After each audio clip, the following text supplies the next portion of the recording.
Hey everyone, this is Crystal, the host of Crystal Spot Podcast. I'm super excited to have our guest today, Ruth Fearnow. What a cool last name. I had to ask her, I was like, is it pronounced as powerful as it sounds? And she's like, yes. So Ruth is going to talk to us about something we cover every issue of the magazine. It has been so important and significant to me to make sure we cover mindfulness and the practice of DBT in every issue because as women, I know a lot of times we're so overwhelmed with all of our hats and we don't know how to put ourselves in the moment. So one of the things that Ruth specializes in is she teaches people how to be a mindfulness ninja. So I'm super excited about that.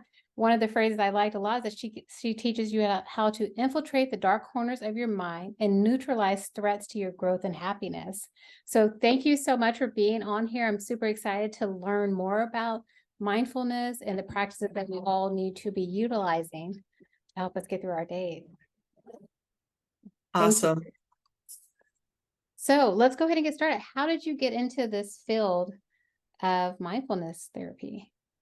I don't, it might be a field. I don't know about all that, but it was two separate paths for me. So Okay. a decade before I ever became a therapist, I was in Shaolin, China, studying Kung Fu and Qigong. And yeah, and part of that, the Qigong, there's a lot of mindfulness there, and we did some meditation.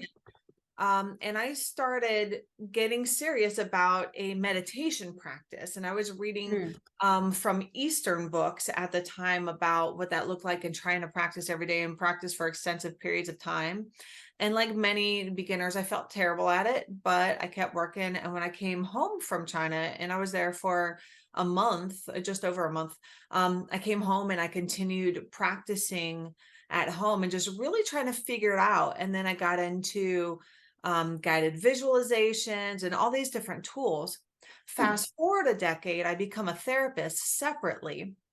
And at the time I found out that things like DBT is like cognitive therapy melded with mindfulness practices, which are very calming. And it's a really cool blend to teach people coping skills and how to deal with emotions or how to stand emotions and get through your day, that kind of thing. And I was taught that even as an intern, that we need to help people ground because there's some people that just don't know how to get out of this chaotic emotional space. And so that's a wonderful thing to learn. There's so many benefits. But then, because of my history of mindfulness, and I had mindfulness practices, including visualizations, grounding, meditation, all these things that go with it, I recognized that some people will start using meditation or mindfulness practices to avoid feelings. Oh, okay. And that's when things change. You see, I would have somebody that's never done this stuff, and I might guide them on a visualization. They're at the beach and they can see the waves and hear the sound of the seagulls and the waves and feel the sun on their skin, and it's so lovely. And they can be astounded. Oh my God, I haven't felt so peaceful in years. It's amazing. Yeah, it is amazing. And then as they start to lean on it and practice, then when they feel bad, they go, okay, I'm on the beach. I'm on the beach. I feel I see the waves. I feel the sun. And now when they feel bad, they try to push that away and go into the mindfulness space. But true mindfulness has two components. Forgive me if I'm babbling way too much. Has No, two I love all of this. Yeah. It is non-judgmental, focused attention. Okay. So you can focus on this visualization and what you're feeling. And if anxiety starts popping up and you push it away, you are not non-judgmental. You are telling yourself anxiety is unacceptable, intolerable, something. It's bad. We shouldn't feel it. And so now there's actually a fear response of, I need to push this away. We can start with focus, but if it keeps poking up, there's something in your mind that needs to be dealt with. And if we try to force it away, now we're practicing suppression and avoidance. And that is not a long-term solution. That's a coping, but not really curing. I guess curing or dealing with the issue. I feel like, My book where I describe the process I use is called Therapeutic Mindfulness, a healing skill, not a coping skill. Very different. I love that. I think what you said is so important because we get really judgmental with our thoughts. And We it's like, do. oh, that's bad. And then people say, well, you have to pay attention to what you're telling yourself, self-talk, all the things. But sometimes, I try to say it's not good or bad, it's just what it is at that moment and process through it. But it's difficult to sit in uncomfortable spaces. So is that part of the mindfulness practice? You said there's two components to non-judge and then non-judgmental and then focusing. So you're supposed to do that in any. That's the definition of mindfulness. If I am Mhm. mindfully washing the dishes or mindfully drinking tea, I need to hyper focus on that one thing and be absolutely without judgment. There's something very peaceful about that. Yeah. Now, what I've done that's different, because I've noticed this tendency to avoid, we want to skip being uncomfortable. Of course, very strongly ingrained in us is not wanting to be uncomfortable. Bad feelings are like a hot stove. We touch it and we jerk back. Okay. So we don't want to be uncomfortable. So we want to skip that and just, oh, I want to be at peace and go right to that. But you can't skip the work and reap the result. You said a word right there, girl. Everybody wants to skip the work and get the result, and they don't happen that way. We do. And to be fair to everyone, so I'm not busting on, let's say, the entire population, we didn't learn growing up how to do this. And so by default, our mind's like, well, we got to get through the day. So let's focus on the day. And all the bad stuff kind of simmers under the surface. So there is a better way. I'll be like those old TV commercials. There is a better way. Well, teach us, oh wise one. What I've done after watching, so after having my long history of attempting to learn what this mindfulness thing is and meditating and all these things, and then becoming a therapist and watching the patterns, at some point, it all kind of came together for me. And I started guiding people through a very simple, not easy, but simple step-by-step process that you don't have to be a meditator for. You don't have to be trained. You don't have to have years in the mountain, sitting in lotus position. You could be a lay person, because people come to me and some of them are able to do it first time out on their own in between sessions. They start healing themselves without me. Right. So what we do is we get out of our thoughts. So when we have bad feelings, our mind by default wants to either swallow it, just push that down. We don't need to deal with that, and there's a bajillion ways to distract ourselves and swallow the feelings. Or we can take the word swallow, take off the S, we can wallow. Right. And that's when I'm going to analyze it. I'm going to figure out why. And if I figure out why, it'll be better. Why would it be better if you figure out why? If I figure out why, I won't have to feel it. Usually, no, you still have to feel it. Sorry. So wallowing doesn't work. And usually when we're wallowing, if you're analyzing, there tends to be judgment coming in. And so you feel worse and worse and worse. You ever get on a thought loop and you feel worse and worse and worse? That's how you know I'm the wallower. Like, I'm raising my hand. Like, I want to know every fact, every nuance, every word, every infliction that I missed, so I didn't have to be here. So yeah. If we analyze it enough, we can be happy. Yeah. Right. And I like to ask sometimes when I have a strong wallower, I say, okay, you want to know why? There's a lot of this. Why? You want to know why? If you knew why, would you feel better? Some people, none of the outcomes probably the same. Some people say yes, but a lot of people realize, like, there's a certain amount of distracting in the analyze. There's some use to it. And I go into that in my book of what is useful to analyze. But in general, your default analysis mode is really a set of judgments. And you can tell if that's happening because you feel worse and you feel worse. So swallowing doesn't work. We can't avoid our feelings. Wallowing, trying to face it, doesn't work. What else can we do? What's left? Take the W off. We can allow.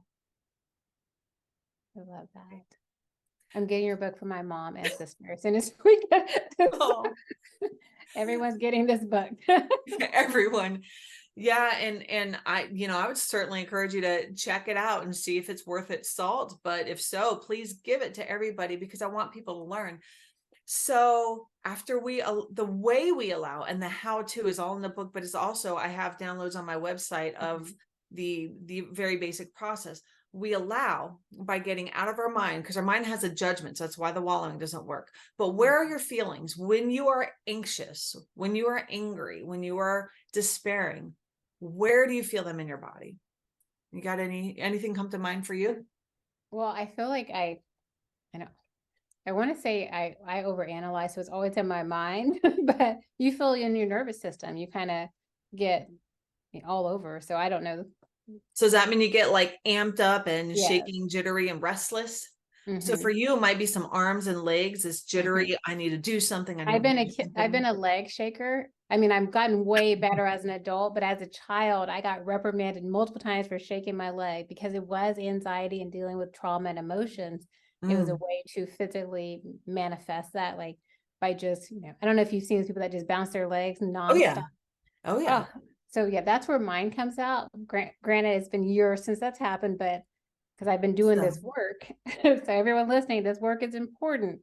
It mhm. really is. I'm a firm believer. So, but yeah, that would be my answer. Yeah. So some people get that restlessness, a shaking feeling in the Mhm. limbs.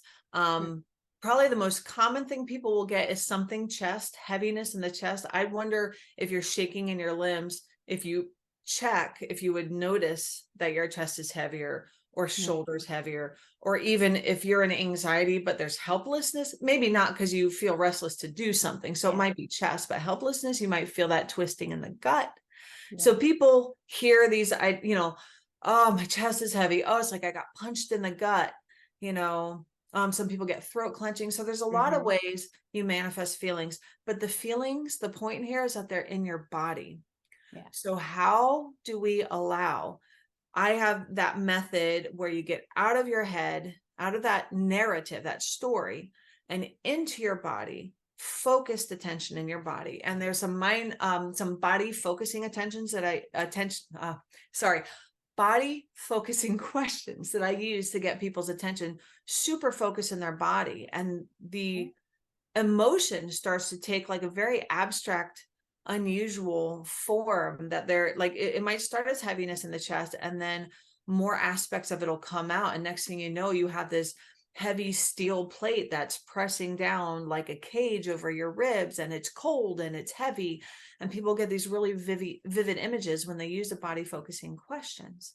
But that gets you out of the story, out of the judgment thoughts that make you feel bad, and focused on the body. And once you have connection to what your body is telling you that you're feeling, because that's where they are, feelings, they're in your body.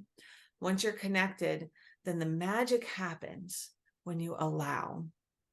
And I tell people, okay, that heavy cold plate in your chest, let it be there. Give it space. Be with it.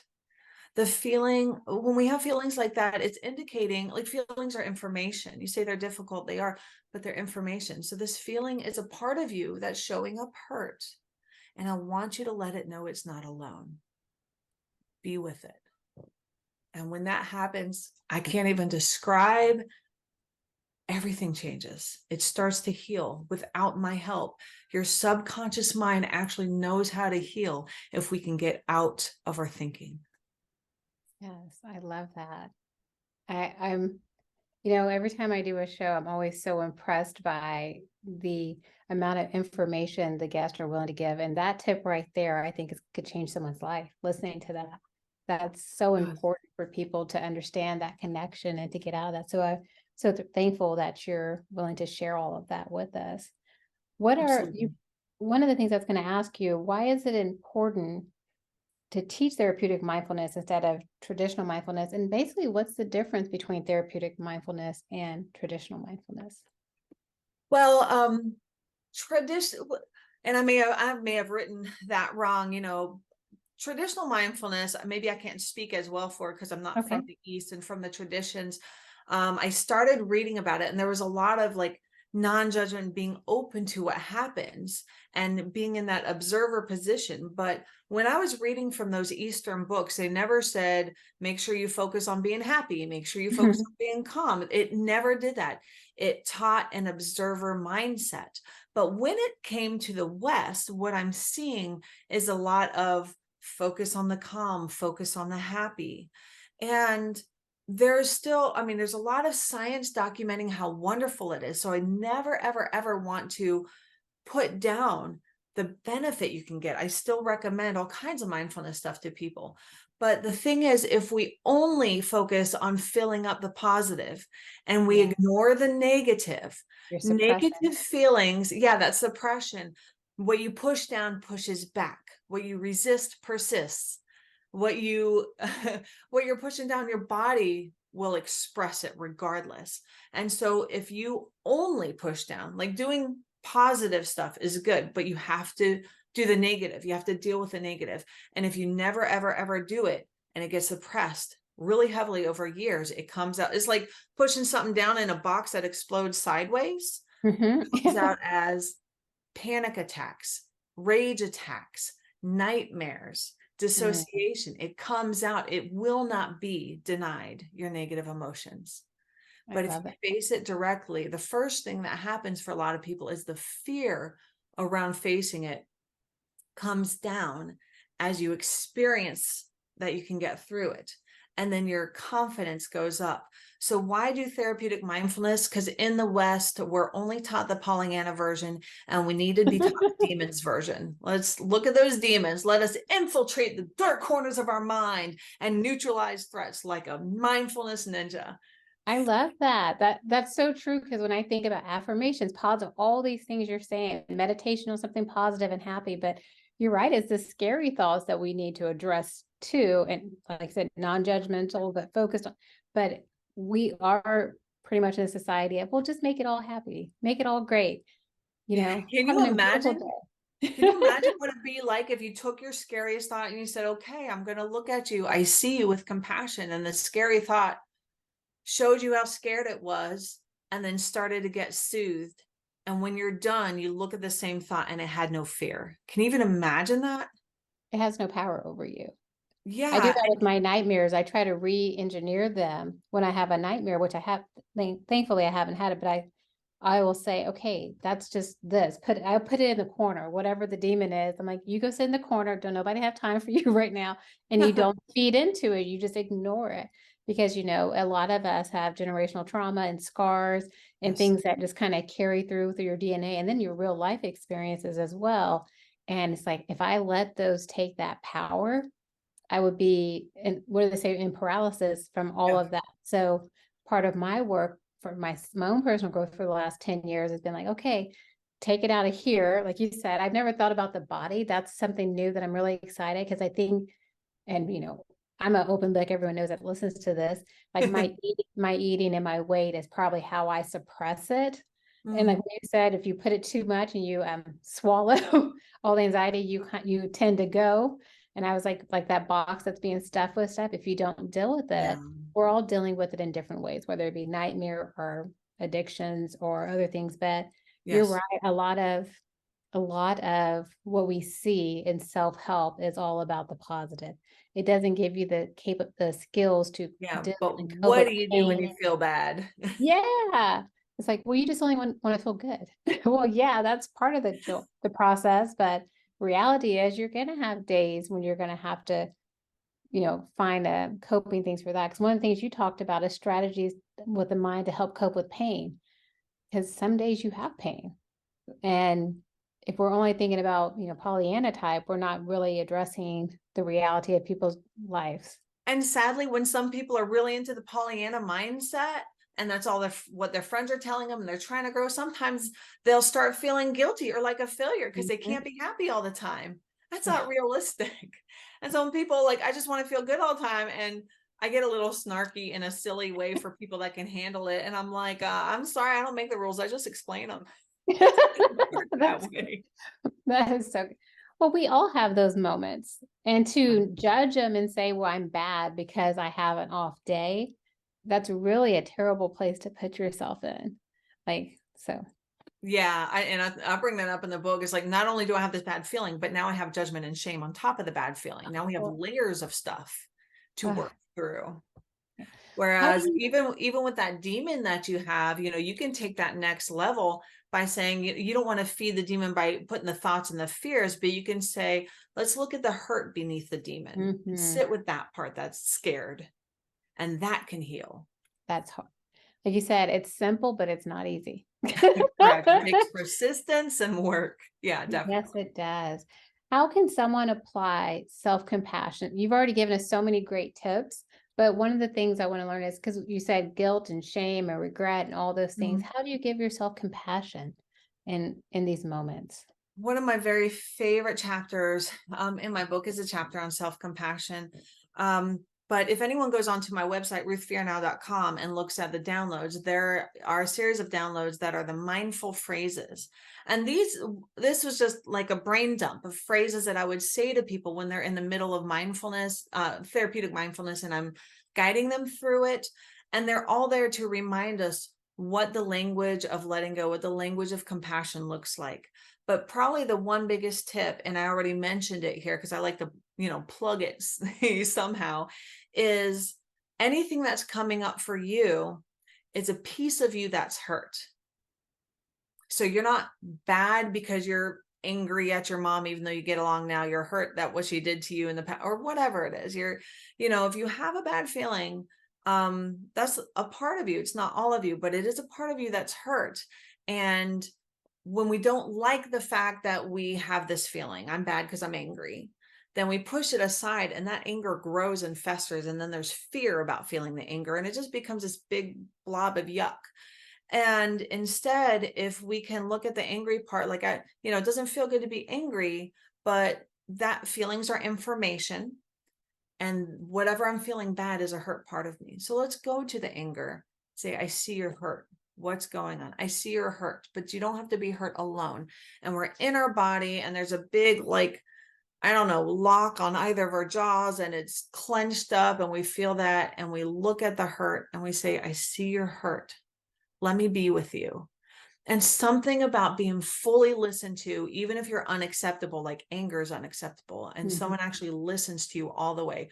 Show me how, one of my favorite things, show me how hurt you are. Show me how angry you are. Let me see how big the feeling is. The feeling is like a room. It's so big. Let me see how big that is. Okay, you're not in it alone. I'm still with you. When we see our feelings as a hurt part of us, and even a little part of us sometimes, it stops being bad that we're adults with feelings. Yeah. We didn't heal everything by 18. I'm 18 years old. I'm adult. I should never have a bad feeling again. Everyone else gets to have them, but with me, it's bad. No, it's a hurt part of us. And when we learn to see that perspective, then it's easier to be kind. And you can do it in the middle of an angry rant in life. If you're like, oh my God, why am I like this? Why do I do this? Wait, that's just a hurt part of me showing up. There's a shift when you think of it that way. So I do some mindset shifting stuff for people that started the process and struggled with those phrases. And that is one of my favorite aspects of shifting your mind to thinking of yourself with compassion. And you can actively tell yourself that I'm in the middle of something. Here's what I feel. It's a hurt part of me. Oh, wow. Here's my adult me. Here's my compassionate version of me. And here's the part that's hurt, tantruming, sad, anxious, and the compassion aspect, which most of us have. You got animals, you Mhm. got kids, you got someone you love. That part needs to come in and say, okay, this part that's hurt, I'm here with you. So that's a big part of it. That's the non-judgment, but the non-judgment as we practice actually develops into true self-compassion. It's amazing what you said, because we can have compassion for everything and everyone else, but it's really Yeah. difficult. Like you said, I don't have it figured out at 18. I don't have it figured out at 30. Now I have kids. I don't have it figured out as a mom. Like I always tell my kids, like I'm growing up with you. Like you've never been here before. I've never been here before. That's We're kind great. of we're learning together, and this is part of the journey. I'm gonna make mistakes, and so will you. And let's give each other grace. So yeah. What I love about that is you are actively teaching them non-perfectionism. Ah, That's beautiful. I am. I have 3 daughters. And so my 23, 18, and 16, it's insane that they're all growing up. And going into this, I always say my third act of life would become an empty nester. I learned very early on, my kids went to a Montessori school. And when my oldest was 3, she said, you have to teach her it's okay to make mistakes, because she says, mommy never makes mistakes. So she would be so hard on herself. And I never recognized like that this would impact her so much. So I started making mistakes, and their whole life has been about, I mean, I was already going to make mistakes, but I pointed out my mistakes. Yeah, it's your attitude, it's your allowance, your accountability, Yeah, like, you teaching know them what? how Hey, I not didn't know to what make that was. And I apologize to them. So many parents never apologize to their kids. Like, I'll go to them and say, you know what? I kind of overreacted because I got upset because of this happening here that had nothing to do with what you brought to me, but Mhm. I allowed it to infiltrate. And I'm sorry, you didn't deserve that. And I wish my parents and family would have had those skills, but we can only do better as we know better. So That's I I'm grateful to have you on the show. Where can people follow you? Where can they get your book? You gave us your website, and I'll put links below, guys. How do they stay in connection with you? So the book stuff, I put podcasts and a link to the book on ruthfearnow.com. Fearnow is how it sounds, Fearnow. Be afraid, very afraid right now. Or face your fear now so you can heal. Oh, there you go. So ruthfearnow.com, there's a downloads page where you can download anything that's in the book's appendix. And then of course the book has a lot more in-depth stuff. And then I will put down when I'm doing talks or book signings, which right now is only local in Indiana. But Okay. because this is a new book, so I'm just building this. Exciting. But I will put that stuff on my Facebook, and the Facebook is facebook.com/calm to happy, CALMTOHAPPY. That's the tag for my my therapy business. So Facebook Calm to Happy, and you'll see the Happiness Project with me. Great. Well, I appreciate you so much for being on the show. I feel like I learned a ton. I have notes because I always want to have guests that motivate me and inspire me and teach me something. And I appreciate you teaching the audience today. Thank you so much. Yeah, this was wonderful. I think we hit all the main points that people need to decide if they want to pursue this. And that's what I wanted. So thank you so much for the opportunity. Have a good day. You too.